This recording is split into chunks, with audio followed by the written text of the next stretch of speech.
दीनानाथ के।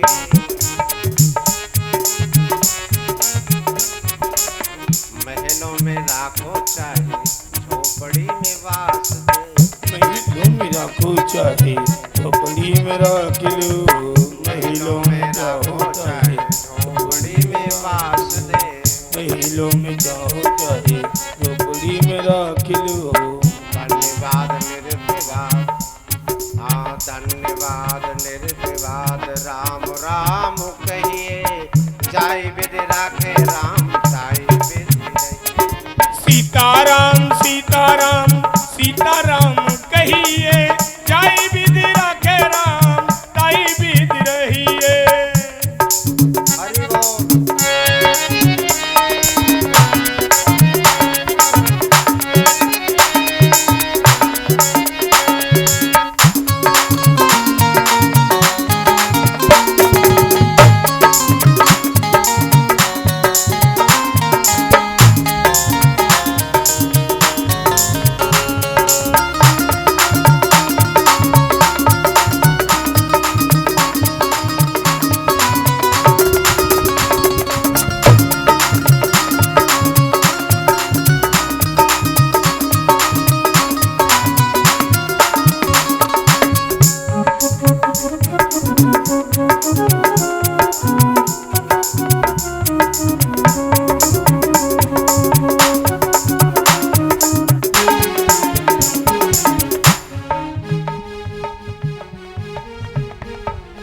आशा एक राम जी से दूजी आशा छोड़ दे। एक राम जी से तू ही आशा छोड़ दे। आशा एक राम जी से दूजी आशा छोड़ दे। नाता एक राम जी से दूसरी आशा छोड़ दे। नाता एक राम जी से दूजा नाता तोड़ दे। नाता एक राम जी से दूजा नाता तोड़ दे। नाता एक राम जी से दूजा नाता तोड़ दे। नाता एक राम जी से दूजा नाता तोड़ दे। साधु संग राम रंग की संग रहे, चाहे विधि राखे राम ताई विधि रहिए। सीताराम सीताराम सीताराम कहिए ताई विधि राखे राम ताई विधि रहिए। हरि बोल।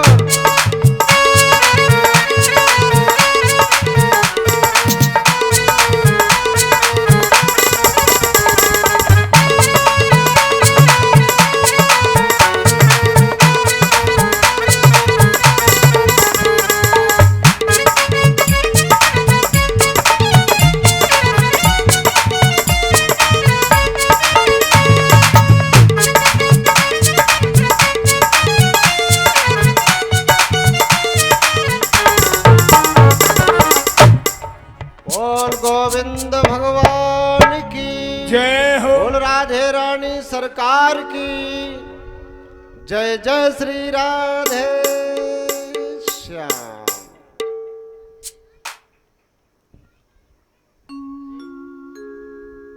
यज्ञपति जी और परीक्षित जी समय से अपना स्थान ग्रहण करके कथा का रसपान करें। दिल और दिमाग पर ज्यादा जोर न डालें। ये परमात्मा का कार्य है, पूर्ण हो जाएगा। कराने वाला ईश्वर है। हमें ये लगता है कि हम कर रहे हैं, हम कुछ भी नहीं कर रहे। जब आए थे तब भी खाली थे और जाएंगे तब भी खाली जाएंगे। इसलिए हम कुछ लेके नहीं आए हैं जो हम उसका अभिमान करें।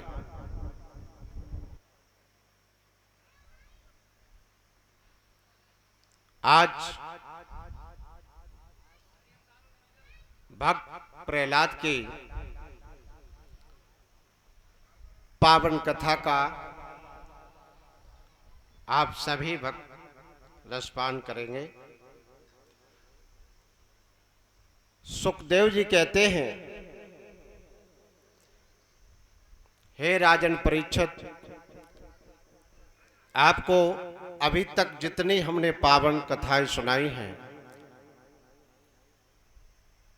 वो हर कथा परमात्मा के एक भक्त के बाद दूसरे भक्त की कथा श्रवण कराई है, तो अब आपका मन शांत हुआ कि नहीं? परीक्षित जी ने सवाल कर दिया कि प्रभु, ऐसा कोई भक्त इस तरह पर हुआ है जिसने आपके नाम के आगे अपने प्राणों की परवाह न की हो? तो सुखदेव जी कहते हैं, हे राजन परीक्षित, सुनो, इस धराधाम पर ऐसा भी भक्त हुआ है जिसने अपने प्राणों की परवाह नहीं की और मेरे नाम को हमेशा जपता रहा है।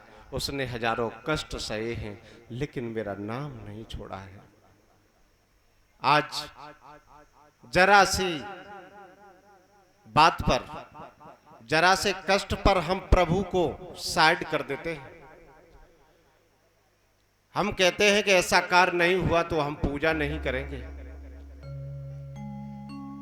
आप ये नहीं जानते हो कि जो दुख मिल रहा है वो सब आपके कर्मों का फल है। परमात्मा का इसमें कोई दोष नहीं, और हम दोषी अगर ठहराते हैं तो उस परमात्मा को ठहराते हैं कि प्रभु तूने ये कर दिया, वो कर दिया।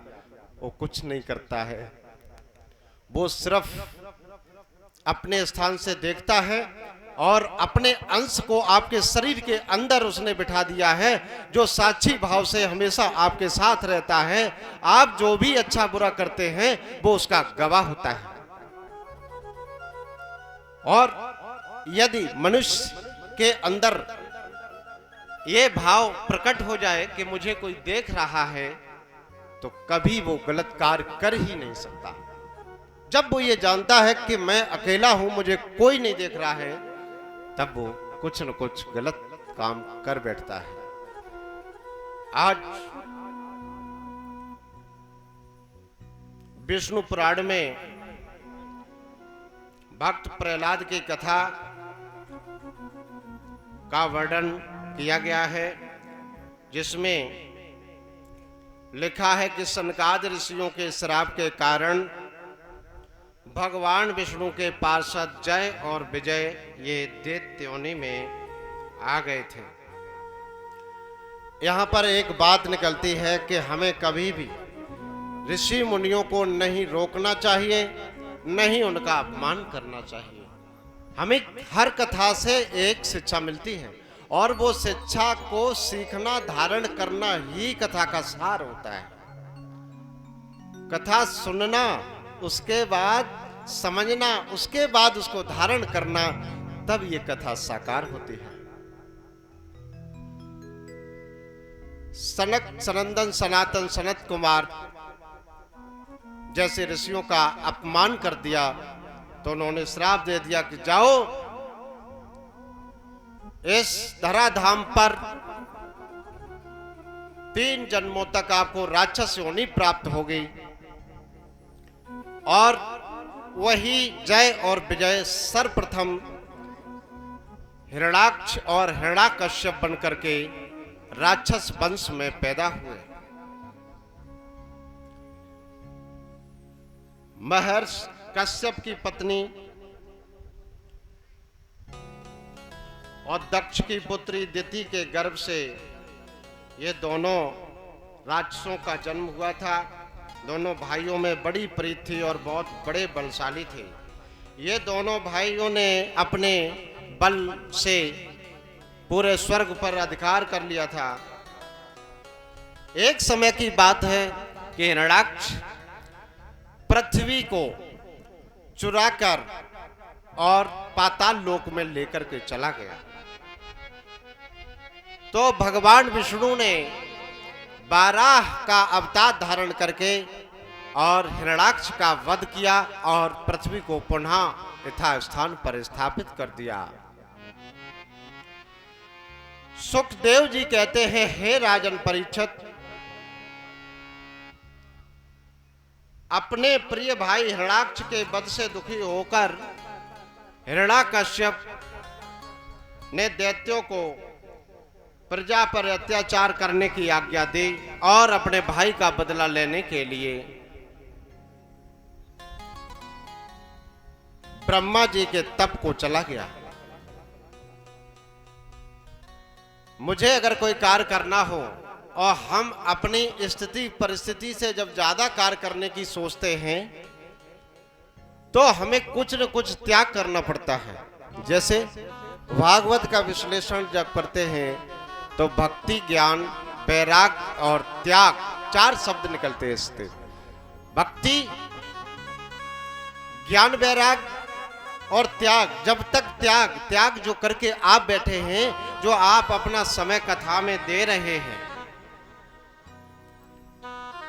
यही समर्पण भाव होता है और अलग से कुछ त्याग नहीं करना है। संसार में रहना ही है, घर में रहना ही है, कार्य सब करने ही हैं, परंतु इसी के बीच में कुछ ऐसा अमूल समय निकालकर और आप परमात्मा की भक्ति और कथा जब श्रवण करेंगे तो वो भक्ति कई तप जप के बराबर हो जाती है। इसलिए कभी भी जो लौकिक पूजा होती है उससे मानसिक पूजा हमेशा श्रेष्ठ होती है।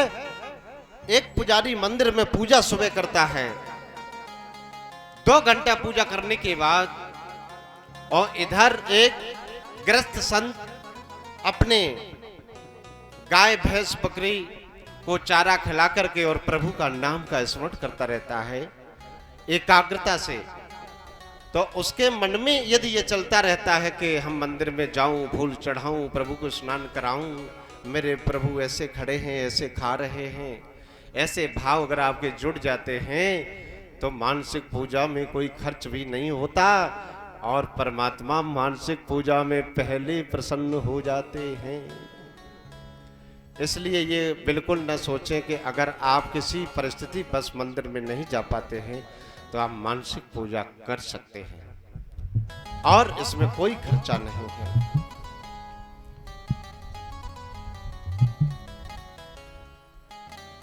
एक अजामिल नाम का बड़ा अत्याचारी,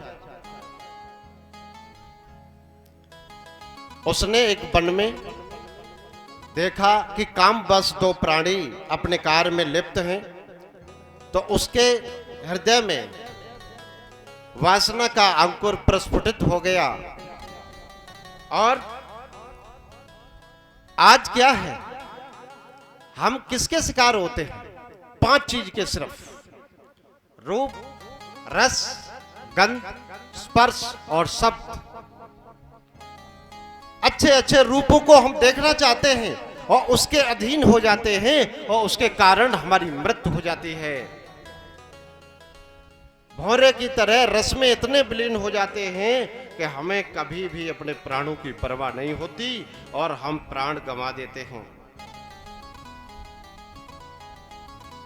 कथा के साथ साथ समझना बहुत आवश्यक है, जब तक आपके काम, क्रोध, लोभ, मोह, अहंकार पर अगर विजय प्राप्त नहीं कर पाई, आप कोई भी भक्ति, कोई भी त्याग जब तक नहीं कर सकते हैं।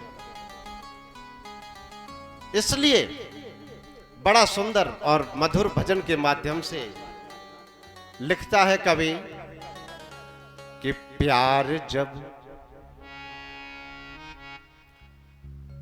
जग से हो जाए, अगर प्राणी संसार से प्यार करता है, प्यार नहीं प्रेम करना है तो सिर्फ परमात्मा से, और संसार में यदि करना है तो आपने फर्ज और कर्तव्य को निभाना है सिर्फ, और वो भी मालिक बनकर नहीं, सेवक बनकर। आप अपने बच्चों के मालिक नहीं हैं, आप सहायक हैं, आप सेवक हैं। नहीं तो आप अपने काम को कभी याद करके बैठना सोने से पहले